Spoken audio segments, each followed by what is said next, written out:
สุดท้ายบางคนต่างគ្នាមានបងប្អូនដែលប្រើប្រាស់ផ្សិតជា LG មួយចំនួនគាត់បានសួរថាតើមូលហេតុអីដែលធ្វើឲ្យការប្រើប្រាស់ផ្សិតជាយូរទៅវាអាចនឹងមានការចុះថយភាពត្រជាក់ឬមួយក៏មានការលេចទឹកចឹងសម្រាប់បញ្ហាទាំងអស់នេះគឺវាបណ្ដាលមកពីផ្នែកតម្រង់ទី1របស់ផ្សិតត្រជាក់ព្រោះថាធូលីដីដែលនៅក្នុងបន្ទប់របស់បងប្អូនហ្នឹងគឺវាត្រូវបានទប់ជាប់ជាមួយផ្នែកតម្រង់ទី1របស់ផ្សិតត្រជាក់ជាមុនសិនទើបបញ្ចេញខ្យល់ត្រជាក់តាមក្រោយ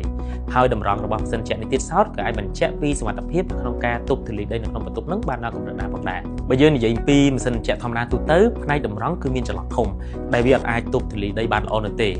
ដែលខុសពីម៉ាស៊ីនត្រជាក់របស់ LG គឺបានមកពាក់ជាមួយនឹងតម្រង់ Predator ដែលមិនត្រឹមតែផ្ដល់ភាពត្រជាក់នៅក្នុងបន្ទប់នោះទេវាថែមទាំងទប់ធូលីដី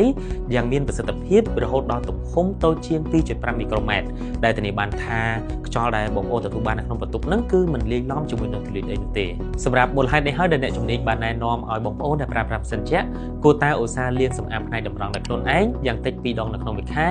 ដើម្បីជៀសវាងពីបញ្ហាស្ទះតម្រង់ដែលអាចកើតមានឡើងដូចជាបញ្ហាចុះថយភាពត្រជាក់ឬមួយមានការលេចទឹកជាដើមនិងត្រូវលាងសម្អាតដោយអ្នកជំនាញបច្ចេកទេសយ៉ាងតិច3ទៅ4ដងនៅក្នុងមួយឆ្នាំចឹងសម្រាប់បងប្អូនដែលបានជួបបញ្ហាទាំងអស់នេះកុំភ្លេចពិនិត្យមើលលើផ្នែកតម្រង់នៅធ្វើការដោះលាងសម្អាតជាប្រចាំដើម្បីទទួលបានទាំងខ្យល់ត្រជាក់និងខ្យល់ដែលបរិសុទ្ធគ្មានធូលីដីនៅក្នុងបន្ទប់